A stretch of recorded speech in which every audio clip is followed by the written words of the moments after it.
Craftsman David. Today I'm going to show you how I made these railings. In my previous video, I introduced this project and demonstrated how I carefully carved each joint and installed the railings with these spindles at the house.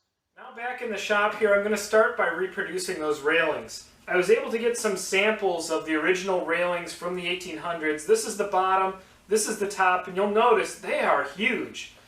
Both of these pieces are 5 inches wide by more than 2 inches thick. So I need to reproduce that, and the wood I'm going to use is poplar. This is not ordinary poplar. You can tell it's pretty dark. It's thermally treated poplar. What they've done is they took regular poplar and they've cooked it until the cells break and they will no longer absorb water. And that makes them suitable for outdoor use. So it's nice, I get a wood that's going to hold up outside, yet it's a hardwood, so it's going to hold the profiles I make. It's not going to dent very easily, and it'll be very paintable, which is what the homeowner wants. Now the main problem with using this thermally treated poplar wood is I was unable to purchase it in a thick enough piece to make the railings out of. So in order to make the railings, I have to take 2 boards and glue them together to make one that's thick enough. So that's what I'm doing here. I'll glue these together and that'll make one big thick board that I can mill down into these final profiles. So naturally, since this is an outdoor project, I'm using an outdoor rated wood glue. This is Titebond 3. It's totally waterproof after it dries. This is a lot of surface area to cover, so to do it, I'm going to use a paint roller. This method works spectacular. I've gotten great results using a paint roller. Puts on a lot of glue really fast.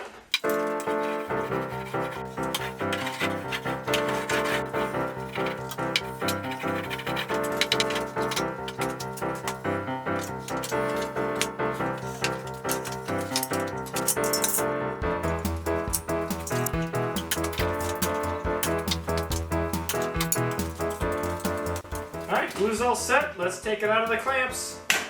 Just like Christmas morning.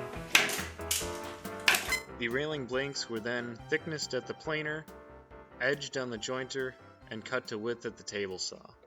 So with this router bit, I'm hoping to reproduce this profile. This is an actual cross-section of the 100-year-old railing that I cut off. And what I've done is I drew this up in CAD software. I sent it to a router bit manufacturer, and I had them make me this custom router bit just to reproduce this profile. So if I hold it up to my bit, I'm getting pretty close to what that profile looks like.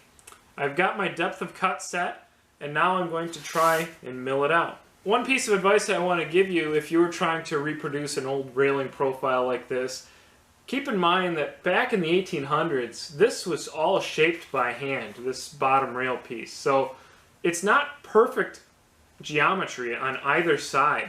So when you're making a custom tooling to reproduce it, you kind of just have to go with some geometry that's pretty close.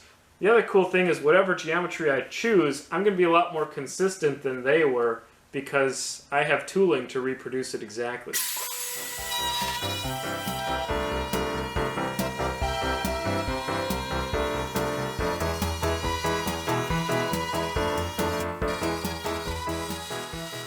As you can see, router bits this size make a big mess. Now I'm setting up for the very last pass. I gotta go nice and steady. So guys, check this out. You can see just a little bit of waviness in the pattern right here.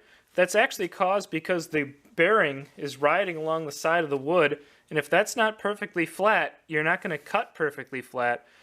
I'm going to clean this up before my last pass, but keep in mind that you want to have a nice straight smooth edge that router bearing is going to ride on. Otherwise you end up with this.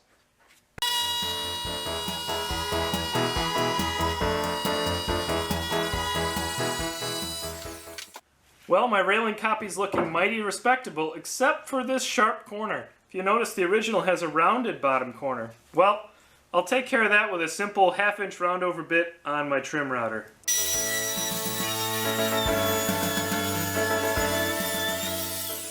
And there you have it. There is my copy of an 1800s bottom railing profile. I think it looks pretty good. Well, I do have a little bit of a glue line showing on this final part. I must not have had enough clamping pressure when I was gluing up the 2 boards. But an easy way to fix that is with just some wood glue. You squeeze it into the groove, Try to push as much glue into that groove as possible. Now that the entire groove is full of glue, you just sand it. What's happening is the dust from the sandpaper is falling on top of the wood glue, which fills the groove, hides it completely. So this is another perfect example of a blip in my profile because my router bearing fell into this knot. There's a gap there, so the router bearing falls in, and then it makes this little divot. So I got to sand this out.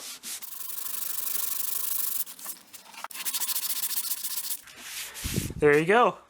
Alright folks, now it's time to work on the upper rail section. This here is a cross section of what the upper railing is going to look like. I have once again custom made router bits that fit the bottom, and I have another custom made router bit that fits the top.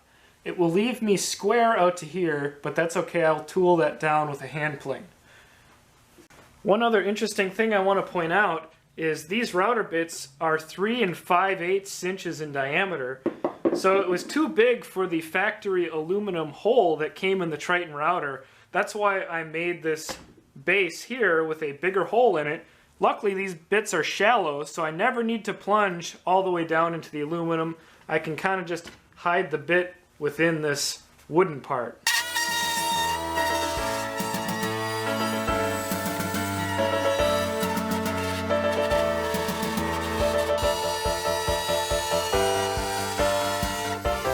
And there we go, there's the bottom of the top rail milled out. My dust collection strategy is old school in this case, which is why I'm wearing a mask.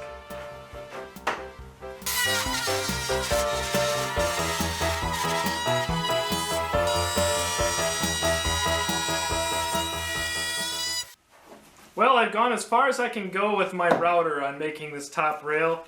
Here's this final profile I'm going for. Notice how it's got a curve on the top. I have this step. This was necessary to have this flat spot for my router to ride on, but now I need to get rid of it. So to make this final shape, I'm going to do it with a little love. Hand plane.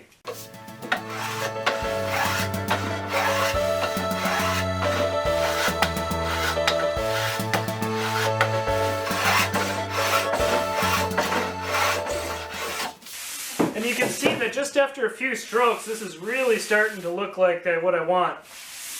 And now I'll just use a little sandpaper to sand up this rail. I'll go over the corners so it's not so sharp, and I'll be ready to install it. Alright, I did all 4 of them. It took me 3 hours. Piece of cake. Bring on another 4. And I got quite a mess on my hands. Look at all that. Thanks for watching, everyone. Stay tuned for my next video where I talk about designing and building the newel post for the bottom of the stairs.